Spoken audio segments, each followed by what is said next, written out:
It's May 25th. Do you know where your towel is?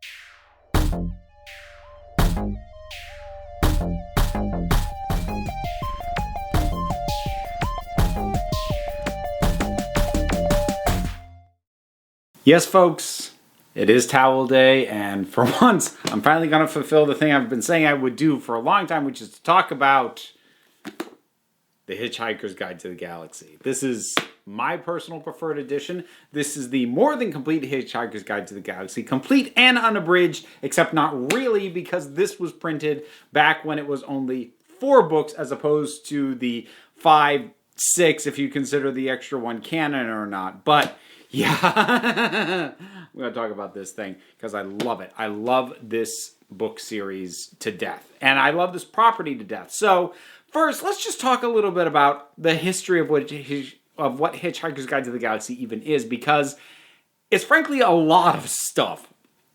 So this entire thing that I'm about to talk about and gush over was created by the sadly late Douglas Adams, who was a science fiction writer. He worked on Doctor Who for a while. He did various writings, and he worked at the BBC, and they produced for him or with him the original radio show, Hitchhiker's Guide to the Galaxy, which was the original format that this first came in.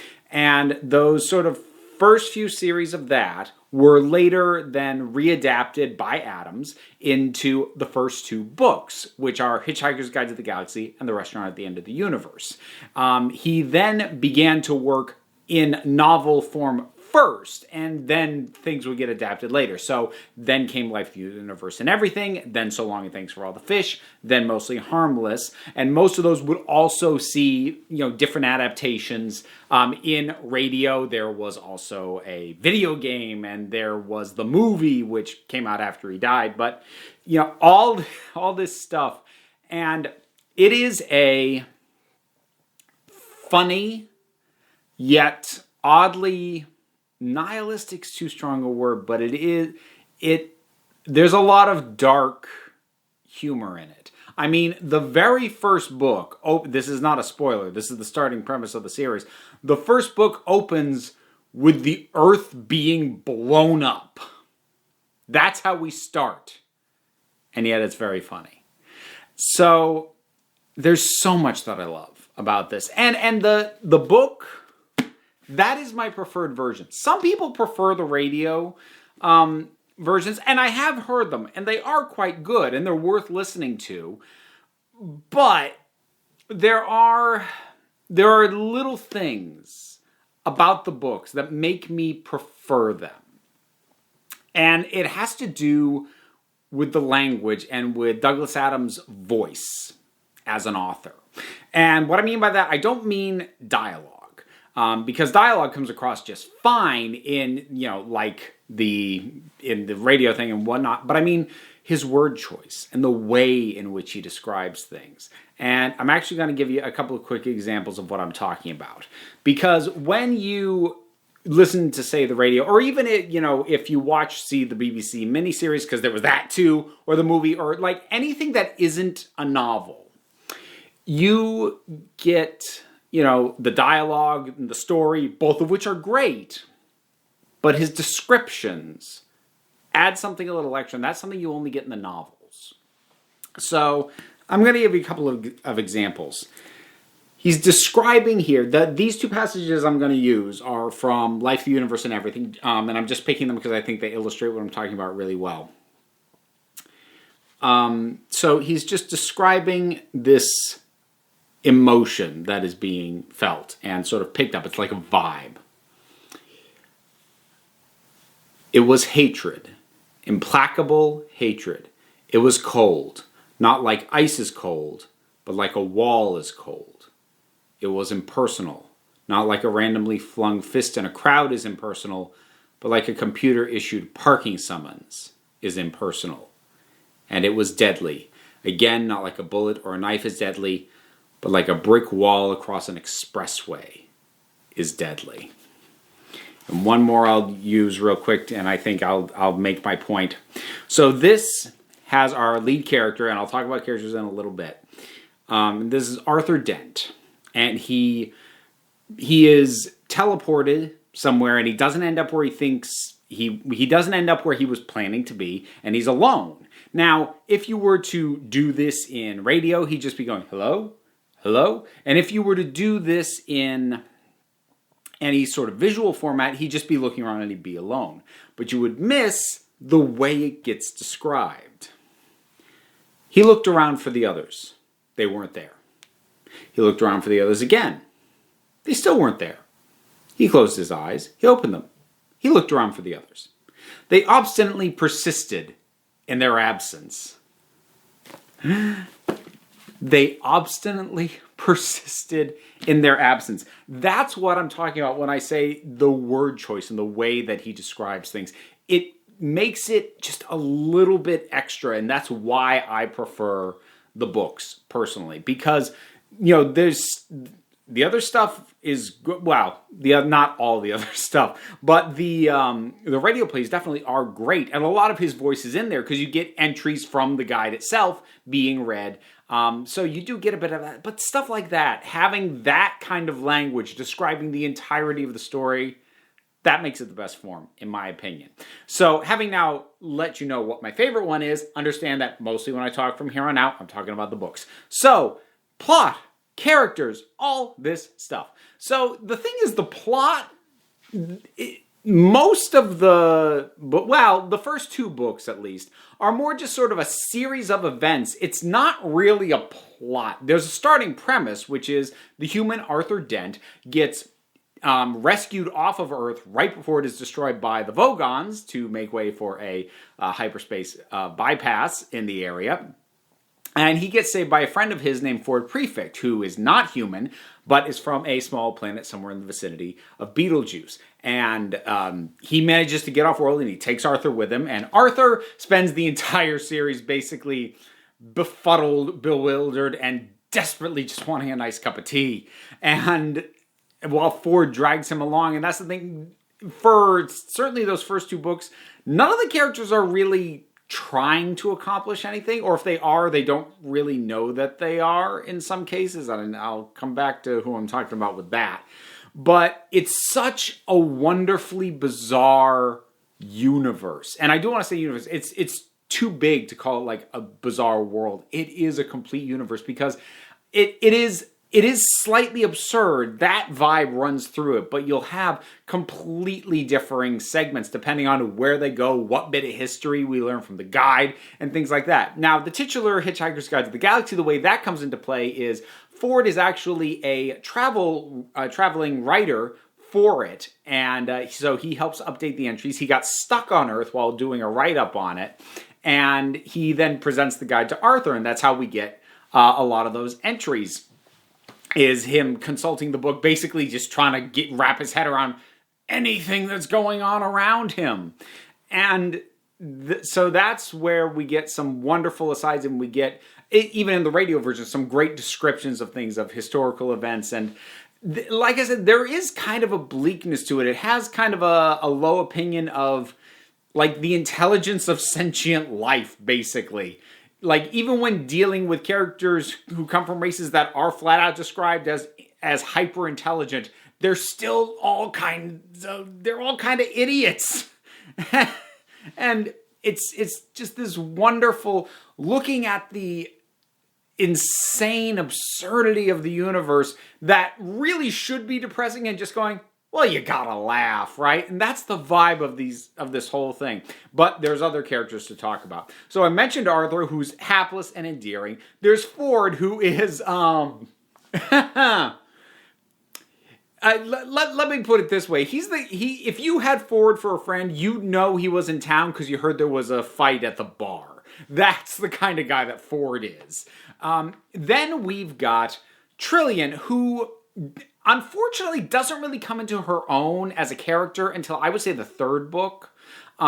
She's just kind of there. She's not a bad character, but she doesn't feel properly fleshed out for most of the first two books, which is probably part of why the movie made the very ill-advised decision to pump her up as a potential love interest for Arthur, probably because they didn't know what else to do with her.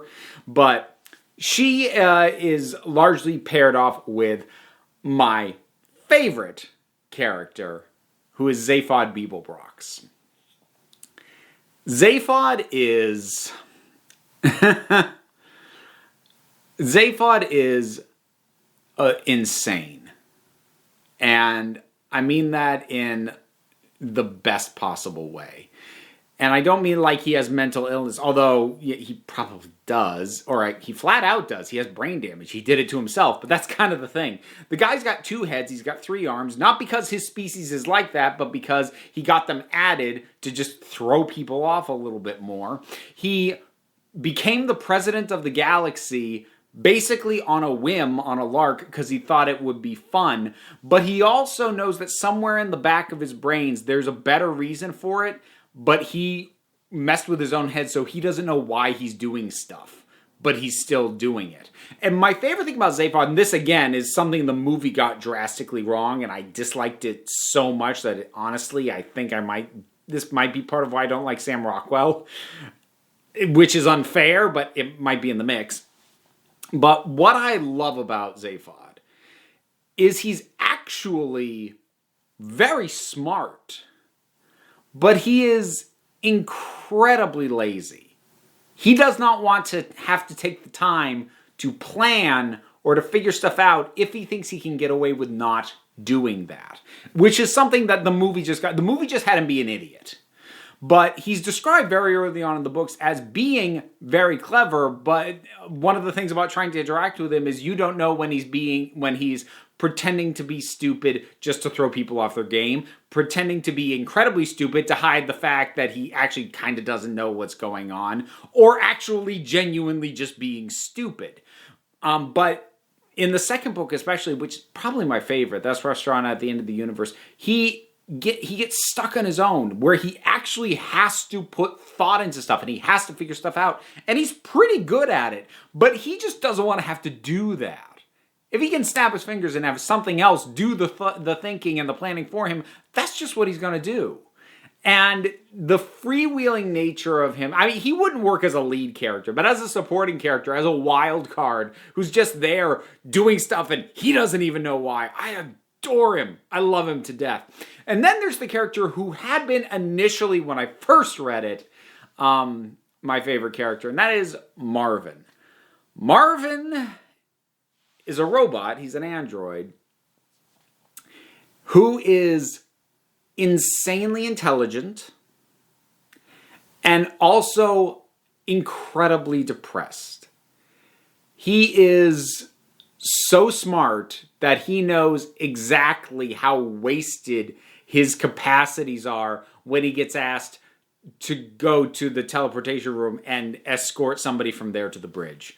And he is so miserable, and he makes sure everybody knows it. And I know that sounds like, oh God, who wants to be around this? And that's how everyone treats him. But somehow, Douglas Adams managed to thread that needle, because I've talked before about how this is incredibly hard to do. This is one of the few times where I can cite it that an author did it and it worked, which is to have a character who is irritating to the other characters, but is not irritating to the reader or the audience. And Marvin is, to me, the epitome of like when that actually worked. Because I wouldn't want to actually be around Marvin, but I love him as a presence in all of this. Everyone else, just trying to figure out what's going on, or even trying to pep him up, and it's like, oh, don't bother. Like imagine if Eeyore could, could calculate pi to 50 billion points. That's what Marvin is like. And the reason these books came into my life at a time when I really kind of needed them. I read these in 7th grade. Now, 6th grade had been miserable for me. It was probably the worst year of my K through 12 life. I really had a lousy 6th grade year. So coming into 7th grade, and there were things that were going better for me, but to find this book series and read something that did not present the universe as just and fair and fine and awesome. Well, and it does present it as awesome sometimes, but it's also cruel and sick and uncaring. It presents it that way, but still makes you laugh. I needed it so bad at that age, because if I'd been reading something that just tried to tell me how beautiful everything is and how it's all great, I just would have rejected it. But for something that says, oh yeah, I mean, this is madness, but it's kind of funny, right? That helped pull me out of what could have otherwise been a spiral. And I don't want to attribute that solely to a book, but like, I do feel it was an important thing that came into my life at the exact moment that I needed it. And funnily enough, it was the summer after 7th grade that I saw Rocky Horror Picture Show for the first time. So like around that chunk of time, like some things that were super important to sort of me coming to terms with myself and life came into my life around that same time. It's kind of funny thinking back on it, the timing of it. But as I mentioned, my favorite book is probably Restaurant at the End of the Universe. I do like almost all of them, and this is sort of, well, I'll acknowledge some faults in it. So the third one is interesting. That's Life, the Universe, and Everything, and that was actually a reworked pitch for a Doctor Who story. So it's actually got the most straightforward plot, because it has a villain and it has a traditional climax, which is something neither of which really exist in any of the other books in the series, but it's because it was adapted from something that was originally designed with traditional heroes, villains, climax, etc. But it still feels very much of this world. And what he created to basically replace what would have been the TARDIS in the Doctor Who version of this story, I love to death. It's called the Starship Beastermath, and I might even like it more than the Heart of Gold, which is slightly more iconic. But the Beastermath, it looks like an Italian bistro. And all of the computer's computations are done by robots on a waiter's bill pad. Because the premise being that in a restaurant, numbers do not behave the same way that they do anywhere else. And like, there's a whole section on it, I won't quote it, but I will like give you one concept that it mentions to sort of that in restaurants it was discovered the mathematical concept of the reciproverse exclusion, which is used to describe the estimated time of arrival when somebody makes a reservation. And a reciproverse exclusion is a number that can only be described as anything other than itself, meaning the time given for the estimated time of arrival of the party for a reservation is the one precise moment in time that nobody will turn up. And it's those kinds of concepts of like taking something either scientific and going absurd with it, or taking something absurd and making it sound scientific. The same thing happens with the Heart of Gold, which I mentioned, which has the infinite improbability drive. And it's a ship that can basically do anything so long as you know precisely, to a mathematical certainty, how improbable the thing you want it to do actually is. But as a result of that, anytime you use it, it causes a whole mess of incredibly improbable stuff to happen in its wake as well. So that's a lot of fun. But anyway, coming back to Life, the Universe, and Everything.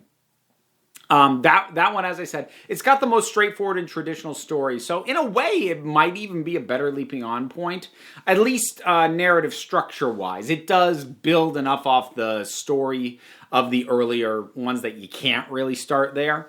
Then there's So Long and Thanks for All the Fish, which is quite a different beast in a lot of ways. It's got the fewest sci-fi elements, and it actually almost bears more resemblance to magical realism. So tone-wise, it actually feels a little bit more like the Dirk Gently books, but it happens to star Arthur Dent, so it's in this series.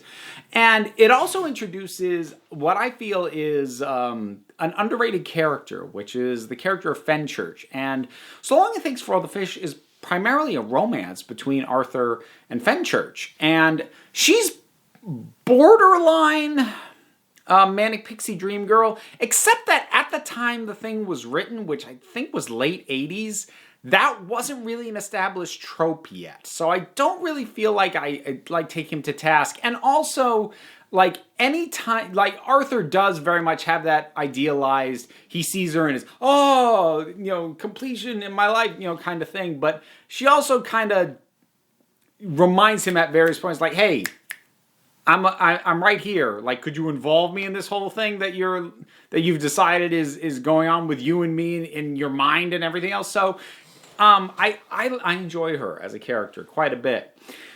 The fifth book, Mostly Harmless, is about the only one that I don't actually like. And actually, Douglas Adams himself expressed some dissatisfaction with it because he said he wasn't in the right frame of mind when he wrote it and that it was very bleak. And I've mentioned that there's kind of black humor running through the series as a whole. And there is, but the general vibe has always been so light. And it's never been particularly cruel to its characters. But Mostly Harmless is kind of cruel. And while it still has all the same writing flourishes and, great dialogue and things like that, that just slight shift in tone in the background makes me enjoy it less. And I really don't like the way that it ends and sort of the note that it ends on overall. Which makes me relatively receptive to the sixth book that was written by Johan Coffer. Ian, I don't know how that name is pronounced. I'll put it there. Who writes the Artemis Fowl books. And it's more satisfying, certainly, as an endpoint than Mostly Harmless was. But it does sort of suffer from a little bit of fanfickiness, which is like, it's pulling all these things from the earlier books. And Douglas Adams would do that too, but it feels a little less organic and a little more, ooh, and then this character shows up, and then this one, and then this one. I think it was like when Wowbagger the Infinitely Prolonged showed up in that, and that was basically just a memorable two-scene joke character from the third book. It's like, nah. And then he's a major player in the sixth one. So there's that, but it's a pretty good approximation of Douglas Adams' style. And like I said, it's certainly a more satisfying way to bring it up. That sixth one's called And Another Thing. But these books and the humor that is embedded in the characters, that's embedded in the situations, that is just enriched by the descriptions, the narrative. It means a lot to me. I do feel that these were important in sort of my... Yes? Diddy? Yes. On eco exploration. On everything. I need to be there for the share where I take everything I made before home. Oh, I don't. When does that happen? On the very last day of after school programs on them. Okay, which day is eco exploration? Mondays and Wednesdays, so it will be on Wednesday. Yeah, Wednesday. Well, Mama's going to be taking you to rehearsal that day, so you got to talk to her about that. Okay, and other ones Tuesdays and Thursdays. Yeah, well, Thursday's going to be Grammy, so we'll. Can we talk about it in the morning? Okay. Cool. I'll talk to you then, kiddo. I just need to be there. We'll talk about it in the morning. Because there are some things I need to get. We'll talk. Can you shut my door, please? We'll talk about it in the morning.